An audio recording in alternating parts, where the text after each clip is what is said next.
Doom and gloom in Philadelphia. The injury bug is to stay in the city of brotherly love.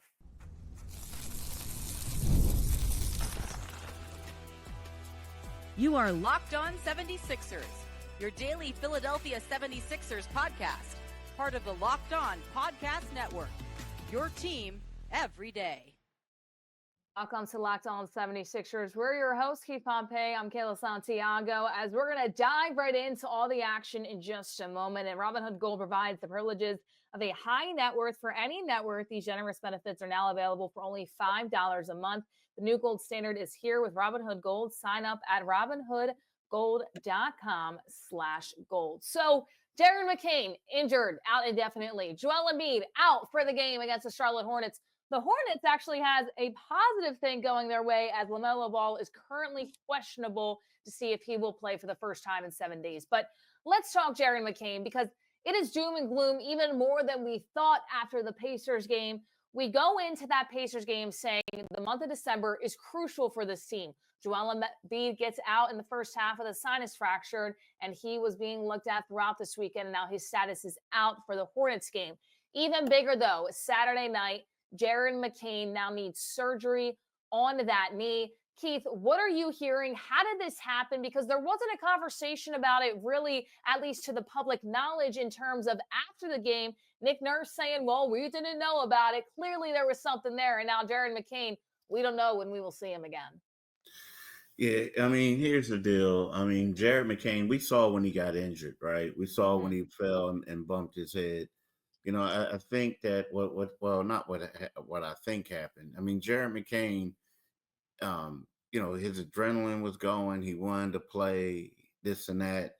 You hear after the game, like, he complained about, his knee bothering him. And then the next day they had a MRI that basically confirmed that, he tore his meniscus. So that's what happened. Now, Nick Nurse was saying that, everything was fine and he woke up the next day. But what the Sixers were saying is that after the game, he complained about it, and said that. I asked that, did it occur on that play in question when he fell down? Because if you notice, when he got up, he had to be held up by Paul George because he was out of it. So, it's one of those things where, Jared hasn't spoke. He wasn't around today. And it's one of those things where, he injured his knee during the course of the game, but he wanted to continue to play. And then afterwards he complained about knee problems. And then that's when they, had the MRI. So it's tough for him. It's a tough situation that looks like his season could be over. That's what it really looks like. Now, here, I will say this.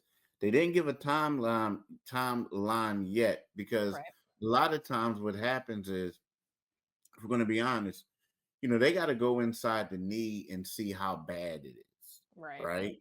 To see how torn up it is. Now, you can look at the scope and everything, but once you look at the MRI, but once you get in there, you have a better idea. And at that point is when they'll determine the timeline. But, it doesn't look like it's not going to be one of those things where he's coming back anytime soon. But, for them, they just hope that it's one of those things that's not going to take forever. But I don't expect him to come back anytime soon. And it's tough for the Rook, too, because he's had a little bit of up and down games as of late. But overall, he has been a really good piece for this team, especially on the offensive side of things. So now he's out with that torn lateral meniscus. And as you alluded to, Keith, out indefinitely. We don't have a timetable yet. They won't really know until they go in and operate, and then they will decide as well. But he is a piece to me that this team really needed, especially after what happened to Joel Embiid in that Pacers contest. Because then you look at it and you say, okay, well, you have Paul George, you have Tyrese Maxey, you know that Jared McCain can light it up. So now you look at Jared McCain as your third scorer, with Joel Embiid being out, being questionable, not knowing his return, if he'll play with the mask, if he will not at this point. And his timetable is kind of up in the air as well. Now you don't really even have a third scorer to look to, with Joel Embiid also being out of the equation. So Paul George, Tyrese Maxey are there, but this team already didn't really have enough to dig themselves out of that hole without Joel Embiid. And then you take Jared McCain out of the equation. It looks really scary for this team with Philadelphia right now. And I think that you look at that Pacers game and you say, wow, you maybe thought that they could climb the ranks a little bit, get maybe to that eighth seed throughout the month of December and January. Then you realize, okay, well, they weren't even up to the level of play with the Pacers, who are currently sitting in that spot, only with 10 wins before they came out on top against the Philadelphia 76ers. I mean, Keith, who do you look to as that third slash scorer, be the third scorer now with Joel Embiid out of the lineup? Because it really was Paul George, Tyrese Maxey, Jared McCain was up there. And then there's kind of a drop off in terms of being able to score at a high clip in consecutive games for this team as the season has gone on. I mean, the person is Kelly Oubre. It's going to be Kelly Oubre. I mean, when we look at it, the thing about Kelly, I will say this. Kelly, when we look at Jared, you look at PG, you look at Maxi and Embiid, all those guys had way more shot attempts than Kelly. I mean, Right. Kelly was getting 6 shots, but most of his shots were basically putbacks. You know what I mean? Like he would go up and get a rebound, and because he wasn't getting any plays called for him, and he would catch the ball and dunk it in. That's a shot attempt. It's a Yeah. rebound shot attempt. So, and then for the most part, they would give him the ball a couple times earlier in the game just to make him happy. You know what I mean? And then like the energy thing. So it's going to have to be Kelly Oubre to do things. The big concern is, though, right about now, is coming off the bench. You really don't have a spark plug off the bench. Right. And no, I love Jared, but let's be real. Like when Jared was the primary option, he struggled. That's not a knock, but his role was coming off the bench, being that. In addition to that, he turned out to be a solid backup point guard for him and a scorer. So when you look at this Sixers team now, the main question is, okay, well, who's going to be your backup point guard? Now you could say Kyle Lowry, but do you want to give Kyle Lowry as many minutes as you gave Jared McCain, because he's not a scorer, right? And he's a little bit older. Then you say to yourself, well, who's going to provide the scoring off the bench? And then you say to yourself, well, maybe we could go to Eric Gordon again. But the Eric Gordon experiment really wasn't successful at all. So those are the two dilemmas that the 76ers have. I mean, I guess they got to hope and pray that Caleb Martin gets healthy and refines his shot, and then you're gonna have to play the heck out of Kelly Oubre, because I just feel like they just don't have the depth to replace McCain. They don't. And even if you look at the 76ers two A's in that position too, and Justin Edwards and Jeff Doughton, we've seen them. They're not ready to be those type of players yet. Pete Nance might come up as well. The 76ers got him as a two-way player after Andre Drummond got hurt. Not necessarily going to make the impact that Joel Embiid would make. But Keith, I want to go back to a conversation we had a few days ago just about trades and the trade market right now and what we're looking at, because both of us said, you really can't tell who you're going to trade or who you want to trade because you don't know about Joel Embiid. You don't know the status. And if he's good to go, you might not really get a lot of pieces that you don't already have because you're just going to be swapping role players for role players. Does that change your thought process here now that Jared McCain is out indefinitely? Do you think the 76ers are going to be a little bit more looking into the trade value of players that could be that backup role for somebody like Tyrese Maxey? Because it could be a season-ending injury for Jared McCain. Even if it's not, you're still going to play a lot of games without him. I still think you want to wait a little bit. I mean, you have up until the trade deadline to Yeah. make your decision. I know there are certain teams right now, who are like basically hitting the panic mode or doing whatever. But when you look at the 76ers, right, and they did lose one, but this is still a stretch. First of all, right now the 76ers are in 12th place, right? They're basically like 2 games out of 10th place. And if you get to 10th place, you're basically going to be in the play-in. So, Right. right about now, I think as of, you know, December the 16th, it's one of those things where, yeah, you can make a trade now, but the assets that you think that you may have is not a lot. And this could be one of those things where you can just wait to see what you can do for the buyout market. I mean, excuse me, not the buyout market, the trade deadline, and then the buyout. And here's another thing that we keep people not really talking about. They still have an available roster spot. So Right. they can just go out there, and some people are going to be getting waived and see what you have. But I think that, yes, it sounds like doom and gloom, but I still think that they have, what, 59 games left, and you can just see how things go, over this stretch, and then maybe reevaluate some things in January. Yeah, and February 6th at 3 p.m. is that trade deadline here in the 2024-25 season.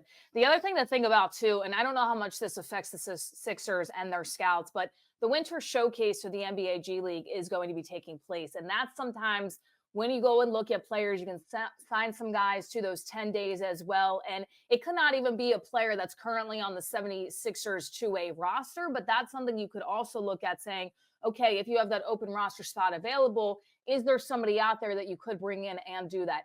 I don't necessarily think so from that standpoint. I think you could have better luck in terms of trading throughout the season. But once again, there's still a few months before you get to that, but it's definitely something I think might be on the mind more of the Philadelphia 76ers because he is going to be out longer than Joel Embiid is intended to be out right now. But it has been an injury bug, and everybody's getting this bug, this virus in Philadelphia. So every time you watch the Sixers now, you just cross your fingers and hope that nobody else gets this virus, gets this injury bug, because it has been tough for this team in Philadelphia and Jared McCain. So we're going to wait and see.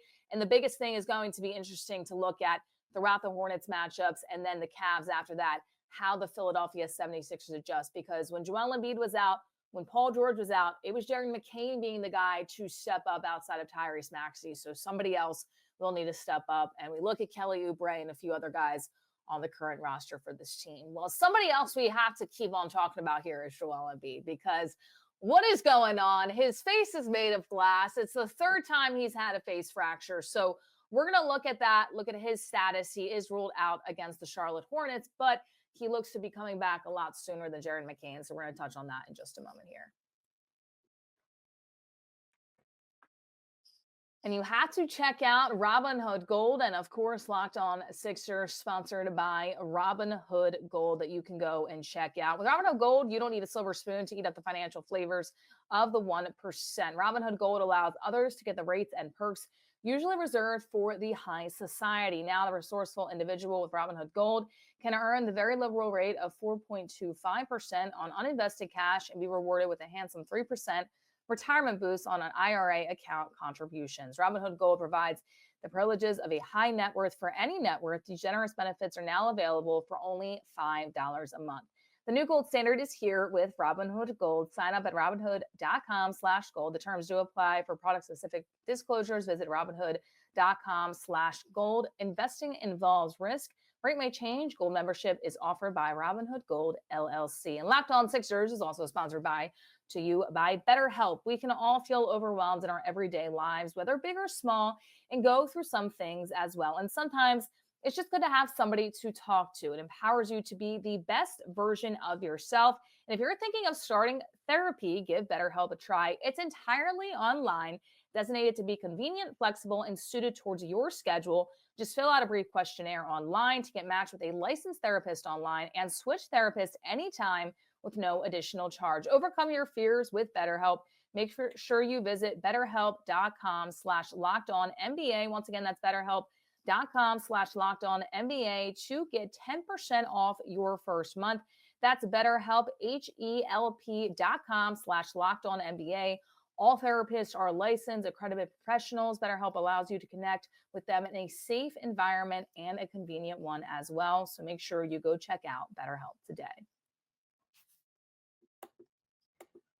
So we've talked about Joel Embiid after the Pacers game. He gets that sinus fracture right now. He is ruled out for the game against the Hornets. But I think the biggest thing that we talked about, Keith, is will he play with a mask? Will he want to play with a mask? Is that even an option, or will be out for that 6-week period that you can expect with a sinus fracture here and there? So right now, there hasn't been too much development in his story, but what we do know is he is out versus the Hornets. What's going on around there? What is Nick Nurse saying about Joel Embiid and the process of him coming back and waiting for that once again? Yeah, the thing about Joel, they thought that there was, and to me, I felt like it was a little bit too soon. But the Sixers actually thought there was a chance that he could play today. And the reason being is they gave him an evaluation, on Friday after the game. And then he had one again on Saturday. And then Sunday afternoon, he had a third one.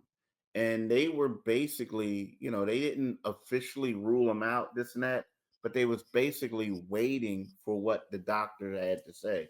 So when you hear something like that, it may be a little bit better than what they felt, right?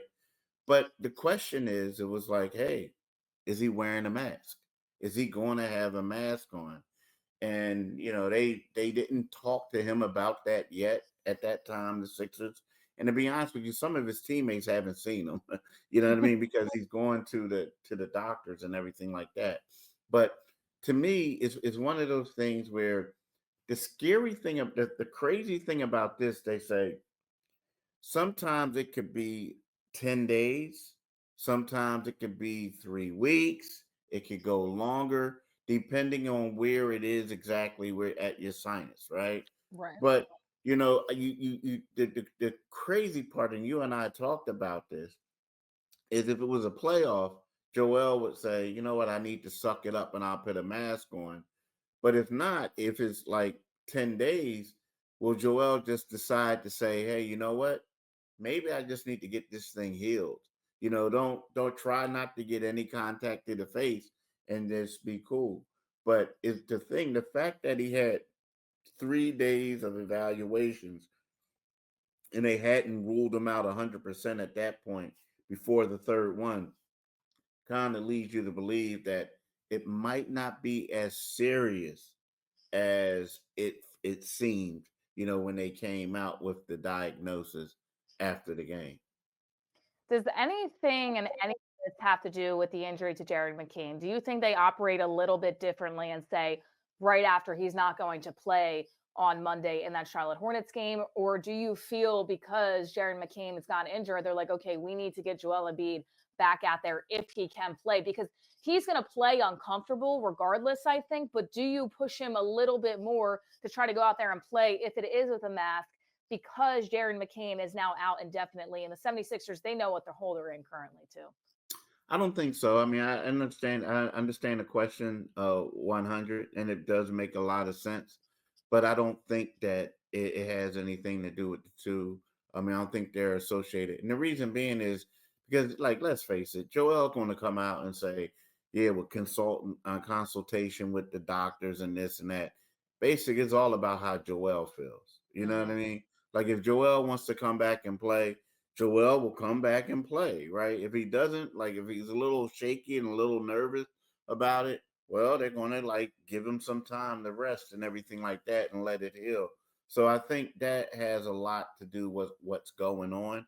Joel will never come out and say it. He'll always say, well, the doctors wanted me to play or this and that, and I always want to play.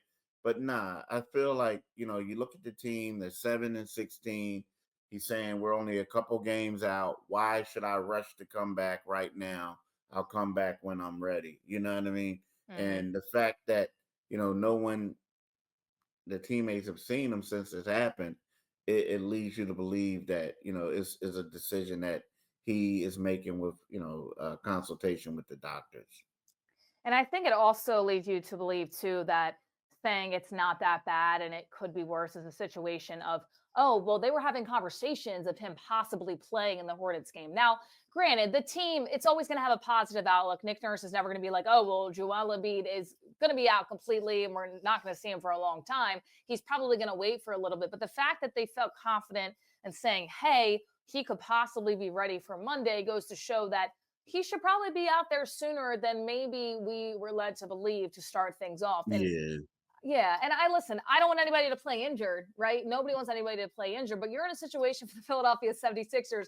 There's not a lot of time. I know it's December, and I understand that you can look at the standings in the Eastern Conference and say, we're not that bad. We're not that far off. This has been a bad season. This has been a bad team. I mean, you look at how they played against the Pacers when Joel was out of the game. You look at how they played against the Pacers, really, period, throughout that game. This is a team that cannot win ball games, even against the quote unquote not great teams or the teams that have had really bad stretches. So I think that if Joel Embiid can come back, even if he's playing with a mask, you got to put him in there unless you're like, oh, don't just shut him down for the rest of the season. Because if he can play, as long as it's not crazy where he would get super re-injured, if it's a situation where it's just uncomfortable, I think you have to put him out there in these situations, because look at where this team has ended up to this point. Yeah, yes and no. I mean, the point is though, I do think that you do want the goal was to keep them healthy, Right. right? And when we look at the East is horrible.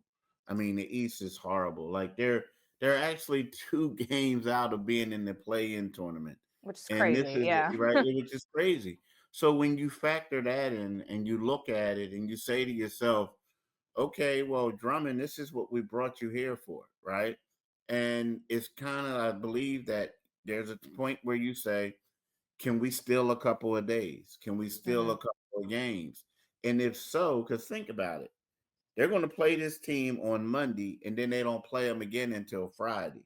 Right. So if we can steal a game, let it heal up a little bit more, let's do it, right? Because the goal is to keep them healthy. So I understand that. Now, here's the thing. I would have been shocked because there's perception and there's reality. Right. We talked about what the perception was once Joel left. Joel was getting really criticized on social media, right? Hmm. Now, if they would have said that Joel couldn't play, and then all of a sudden next game he's back out there would have been a lot of people like perception. He's soft. He's soft. Hmm. Now the reality is we don't know because we're not the doctors and anything like that. Maybe at that time before they did those evaluations, they didn't want him to play, right? And then he got cleared to play after a couple of days. But I always felt like, to be honest with you, that yeah, they saying he gonna play, or they haven't ruled him out. But if he stepped on that court, there would have been a lot of people saying he should have came back in the second half. You know Mm. what I mean? So it is what it is, but perception and reality. But yeah, I think that for them, they don't want him to get whacked in the face again, and then all of a sudden he's like, "Oh, I refractured it, and it was worse," and then you can't play him. I totally understand that too. And I think that it could get worse. But in my opinion, right now, I think that no matter how much this team rests Joel Embiid this season, I don't think that he's going to be 100%. The knee swelling is something that we've been monitoring. The doctors have been, I should say that. And they're saying, oh, well, some people said shut him down for the rest of the season. And then he gets hit in the face. I mean, it just feels like every time he plays on the floor, you are holding your breath. And it is such an unfortunate situation because he is the heart and soul of this team if they're able to go far. He is one of the most dominant players in the entire league when he can be healthy. We haven't seen him yet at this point. So maybe you're right. Maybe they sit him, they relax him, the knee swelling goes down, it's good, his face is back to normal, and maybe he dominates the rest of the season. I just don't think at this point we're going to see 100% Joel Embiid, maybe until the playoffs time, and then it might be too late. But I do see, and everybody's saying what the Sixers said since the beginning, they want him to be healthy. He's not going to play back to back. So we're going to monitor his health. I mean, they're standing right towards that. That's what they wanted to do all year, and that's what they're currently doing. So we're going to wait and see. Once again, he won't play against Charlotte the first time around. They play Charlotte again later in the week, and then the Cavs right after. So a little bit of an up and down week. Some time for rest for Joel Embiid. Speaking of the Hornets, Let me we're say going to something touch on real that. quick. Oh, Can I yeah, go say ahead. something real quick? Real quick. What you're saying is not wrong. You just have an old soul. And what I mean by that is, like back in the day, Oh, it yeah. was back in the day. If he would have fell down like that, and they said you had something, we found out you have a sinus thing. The guy would have taped up his nose and all this other stuff. He would have had black eyes, whatever, and he would have been out there playing. And then the next day, he would have played with a mask and said, "I'll worry about this at the All-Star break." It's So true. what you're It's true. saying is true, right? It's just seems to be a little bit of a different time nowadays. But The what you're saying NBA, it's is true. different. Yeah, It's it's a little different, a little very different. Like different. they do Yeah. things like, ooh, yeah. So what you're saying is true.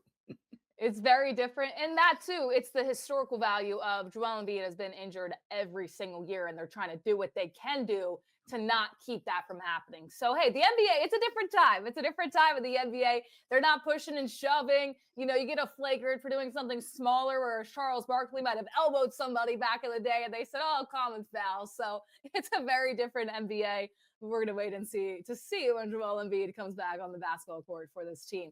The Hornets, though, they're going to be taking on the Philadelphia 76ers, as they're a little bit banged up too, not at 100%, but there could be a possibility they get one of their main players back. We'll touch on that on the other side. And we have to tell you about FanDuel. Hey, NFL fans, you can start the season with a big return to FanDuel, America's #1 sportsbook. So when you get a hunch in the middle of the game, you can check out the latest stats, view live play-by-play, and so much more on the same page where you place your bets. You'll get started with $200 in bonus bets guaranteed when you place your first $5 bet. That's FanDuel.com. Visit FanDuel.com today. So tonight at 8:15 p.m., if you want to get a little bit of your fill in the NFL, the Vikings and the Packers right now, the Vikings -7 favorites. And if you want to lock that in, these odds do change. Make sure you head over to FanDuel right now. And it's not just on that. You can also bet on the 76ers and the Hornets game as well. Make sure you check out those lines on FanDuel. Other NBA games included, NHL as well, early MLB odds, everything in between. You can go to FanDuel.com today. There's no better place to do it. That's America's #1 sports book. Be sure to visit FanDuel today to place all of your sports bets. There's no better place to do so. All right, so a chance for LaMelo Ball to come back in this game for the Charlotte Hornets. He's been out for 7 games since November 27th. He is questionable at this point to return. Of course, that status will be updated as we go on throughout the day. But, you know, the Hornets, they're another team that you look at. They are shooting 49.2% from the field, which is 30th in the NBA right now. They have 7 wins on the season. So they're in a similar spot with the Philadelphia 76ers, but we've also seen the Sixers team lose to teams they should beat throughout the season. Where do you see this game going? Because there's no Joel Embiid, there's no Jared McCain, Kayla Martin, as well as you reported, limited in practice. So the Sixers are banged up in this point, and he's not playing. He hasn't played. Kyle Lowry was also been out. Like, you look at these situations now, I think this is a game that the Sixers could go in and win. That hasn't been the MO this season. How do you see the Sixers faring out in this one? I could see the Sixers losing this game. Mhm. I mean, the fact that they're saying LaMelo Ball, you talked about it Yeah. before to me, that he's listed as questionable and he hasn't played for a while. What that tells me is a lot of times when they have these guys listed as questionable, it's kind of like, well, we really believe that he's going to play, barring any setbacks, right? So he's going to go through the pregame. He's going to want to play. And this team right now, they lost like 8 straight. Then they beat the Indiana Pacers 113-109.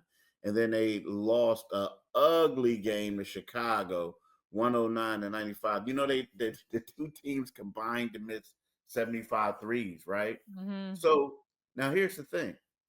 Mark Williams, when the Sixers played them a couple days ago or last week, that was Mark Williams' first game back in over a year.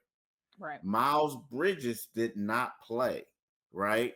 So to me, Charlotte is looking at it like this is a game that we can win, and why not just bring LaMelo in, right? You know what I mean? Why not just let him play? And I think that they'll have, I mean, I know this team is horrible, but I think that they'll have a chance of beating the Sixers because you got Miles Bridges and you have LaMelo, and if he plays, and you have Brandon Miller.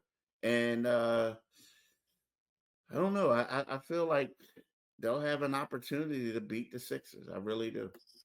Now, I think so too. I think the Sixers could possibly sneak out a win, but it's not guaranteed because you look at it right now, and we touched on this way back when we said, okay, what game should Joel Embiid come back against? What game should Paul George come back to be able to play teams that might not be as tough, especially down low? And then the 76ers, well, they don't do that. They bring him back against a very tough team on the other side of the Western Conference. But I look at it right now. You look at the Hornets schedule. They have the 76ers tonight at 7 p.m.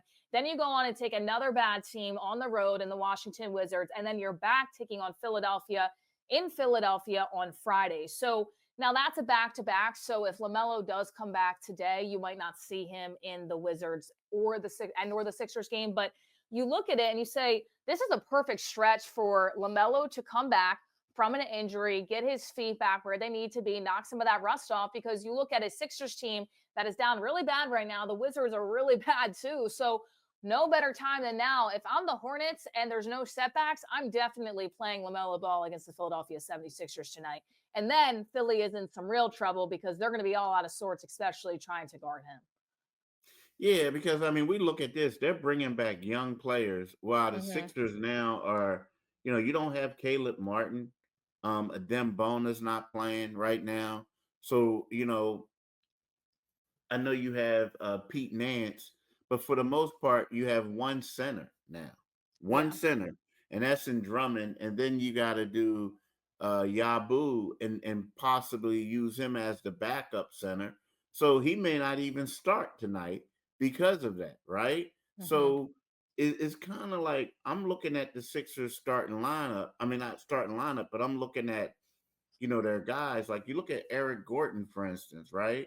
You know, he struggled, but there's a chance that he may have to play. And you're saying to yourself, like, okay, is he going to be able to guard Miles Bridges? Is he going to be able to guard like Brandon Miller? No, he's not. And then Kyle Lowry, can he keep up with these young guys? Maybe for like a couple stretches, but not for over an extended period of time.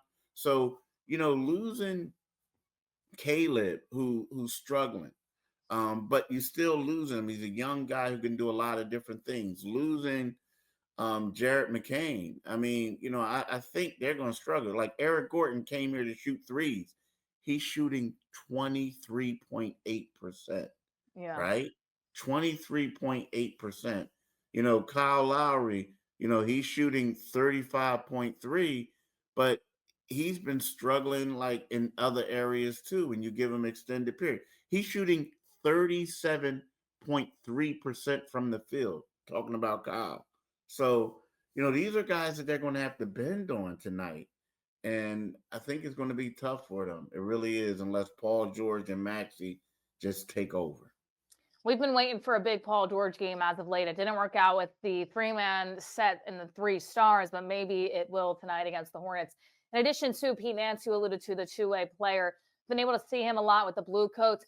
He can hit a 3 from outside. His footwork has gotten better down low. Defensively, he's pretty good, but obviously going up to the NBA is a little bit different than playing in the G. So seeing how he advances, and if he ends up playing with the 76ers, he might not even get a lot of minutes, but at the same time, that's one piece maybe you can try to fit in there. Ricky Council is somebody else I look at too, to see if Nick Nurse maybe goes with that younger lineup that can run up and down the floor, because the Hornets, they can run up and down the floor. So maybe he's somebody they try to filter in on the offensive side. But if I would want to not be anybody in the world right now, it would be Nick Nurse to figure out this situation with no Joel Embiid, no Jared McCain, seeing you're going to get called up from your two-way players, because that's his job. That's what he gets paid for, right? He's an NBA coach, but at the same time, it's got to be tough right now in the situation that the 76ers are in. So we're going to Stop wait and lying, see. Kayla. Stop lying. It has to be tough Yeah, as a head coach. no, Listen, Kayla, if stop lying. I So, got okay, paid, I'm going to ask you a question.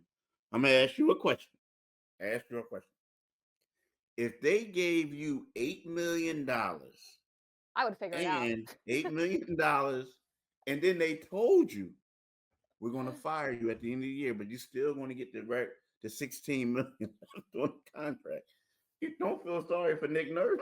Yeah, you're Life right. I is would figure it out good. some way. I would put some nice pick and rolls in there, use my, old middle school basketball days. I would figure it out. But I mean, Man, listen, yeah. this team is just, It's bad. listen, it's a dumpster fire right now because of the Yeah. injuries and thinking you're going to have somebody one day. But this is where you look for not only guys like Kelly Oubre to step up, but also Paul George, who hasn't really been playing that well for this team, too.